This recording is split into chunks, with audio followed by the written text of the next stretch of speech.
Bonjour et bienvenue dans cette vidéo du professeur Marcel. Aujourd'hui, nous allons voir comment faire des plantons en bouteille, c'est-à-dire dans ces bouteilles de PET, qui vont créer des mini-serres. On va partir de la graine pour faire les premiers plantons, donc que les plantes lèvent. Et le principe, c'est qu'avec ces bouteilles, on arrivera à créer une mini-serre. Et du coup, pas besoin de s'en occuper pendant 2 semaines. L'eau va s'évaporer, ce sera un microcosme, on n'a pas besoin d'arroser. On peut le mettre au bord d'une fenêtre pendant 2 semaines et c'est quand même largement pratique. Pour ça, vous auriez besoin d'une bouteille en PET que vous allez couper pile à la moitié de la hauteur. Moi, j'aime bien ces bouteilles carrées parce qu'on a un petit peu plus de place, un peu plus simple à travailler. Et ce qui est important, c'est qu'une fois que vous avez coupé la moitié de la hauteur, vous allez donc faire des petites incisions sur tout le tour, histoire qu'on puisse emboîter le dessous de la boîte avec le dessus, histoire de créer quelque chose de fermé complètement hermétiquement. Une fois que vous avez fait tout le tour, il vous faudra des billes d'argile. Ces billes d'argile sont pratiques parce qu'on les utilise en hydroculture, c'est-à-dire une culture sans terre. On met les billes et les racines vont pouvoir pousser dessus. Alors nous, on va les utiliser un petit peu différemment. Vous allez voir le principe. C'est-à-dire ici, on va remplir de billes entre la moitié et les 2/3 de la hauteur, histoire de pouvoir mettre la terre par-dessus. Une fois qu'on a fait ça, on va rajouter de l'eau, tout simplement jusqu'à quand l'eau soit à hauteur des billes. Alors les billes sont légères et flottent, donc il ne faut non plus pas forcer. Dès que l'eau est à hauteur, on est bon. Une chose que j'ai rajoutée cette année, c'est qu'on va mettre un petit film de plastique. Ici, on voit qu'il y a encore un papier dessus. Vous pouvez prendre n'importe quel film de plastique qu'on va trouer pour laisser passer l'humidité. Ce film-là, il va être pratique parce qu'il va empêcher que la terre qu'on va mettre par-dessus et les billes d'argile et l'eau se mélangent. C'est-à-dire comme ça, on peut récupérer chaque année nos billes et notre terre sans qu'il y ait trop de problèmes. Donc on fait toute une série de petits trous histoire que la vapeur d'eau puisse passer.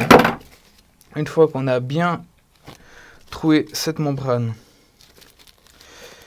on va détacher le papier et on va pouvoir poser cette membrane comme ça dans le fond. Et du coup, comme ça, on a vraiment une distinction entre nos billes et notre papier. Il faut trouer avant parce qu'une fois que vous avez mis les billes, c'est un peu plus compliqué. Une fois qu'on a fait ça, on va remplir avec notre substrat. Le but, c'est de prendre un substrat qui est fait exprès pour les semis, c'est-à-dire qu'ils vont pousser un peu plus facilement. C'est aussi un substrat qui est un peu plus léger, donc ça pousse un peu mieux. On va remplir bien, tasser un tout petit peu, mais pas trop. Et après vient la partie un peu plus délicate, c'est-à-dire mettre les graines. Dans une surface comme ça, on va mettre 3 à 4 graines. Elles vont peut-être pas toutes germer.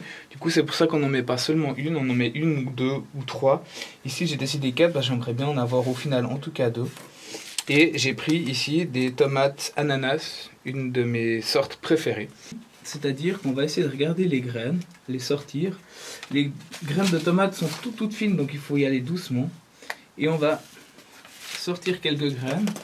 Regardez celles qui ont l'air en meilleure santé. Donc ici on en a 3, celle-ci a l'air bien. Et finalement je les place le plus possible espacées les unes des autres.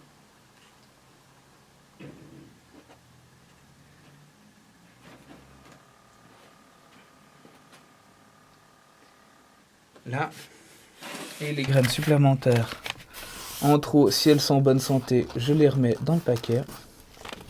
Une fois que j'ai fait ça, on va rajouter un petit peu de terreau, mais sans tasser, c'est-à-dire vraiment hyper léger, histoire que la graine puisse sortir le plus simplement possible. Le mieux, c'est d'utiliser un terreau pour semis sans tourbe. Ceux qui contiennent de la tourbe, souvent on défriche des marais, des marécages pour prendre la tourbe. Donc au niveau de la biodiversité, c'est pas top. Donc autant prendre des terreaux pour semis sans tourbe. Une fois qu'on a fait ça, on va essayer de remettre notre moitié. Ça, c'est la partie un peu plus délicate.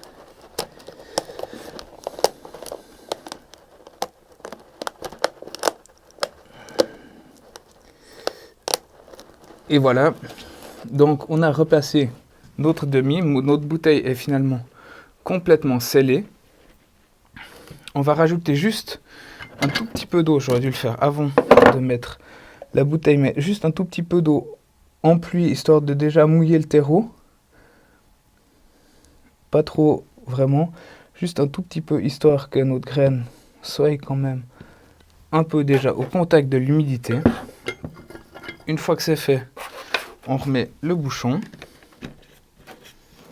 Et on va scotcher. On prend du scotch standard qu'on utilise pour fermer les paquets. On va scotcher le tour, histoire de rendre vraiment notre bouteille complètement hermétique.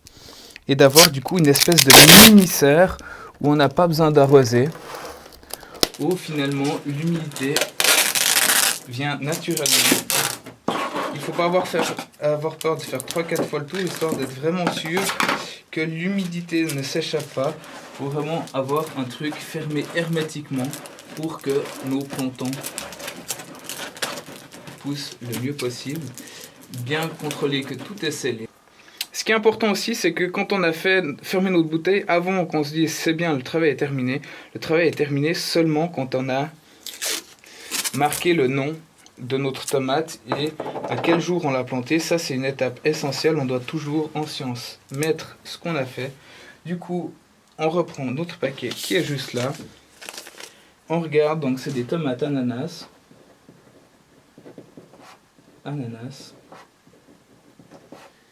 Et elles ont été plantées aujourd'hui, c'est-à-dire le 27/03/18, histoire qu'on ait un historique. On sait qu'on en a mis 4 graines, donc on met 4 graines. Et on va le mettre plutôt vers le dessus, histoire qu'on sache. Jamais, ça c'est une erreur qu'on peut faire parfois, ne jamais mettre le label sur le bouchon, parce que bien sûr les bouchons on peut les mélanger. Mais ici on a directement, on sait ce que c'est, tomate ananas. On a notre préparation. Une fois que ça c'est terminé, on la met au soleil, sur une fenêtre au soleil, fenêtre au sud. On va attendre que nos plantons lèvent. Ça va prendre en général 1 semaine à 15 jours, ça dépend. Nos plantons vont lever. Une fois qu'ils commencent à lever, à grandir assez, on va ouvrir la bouteille, histoire qu'ils respirent. Et il faudra gentiment après les mettre assez au soleil, histoire qu'ils ne filent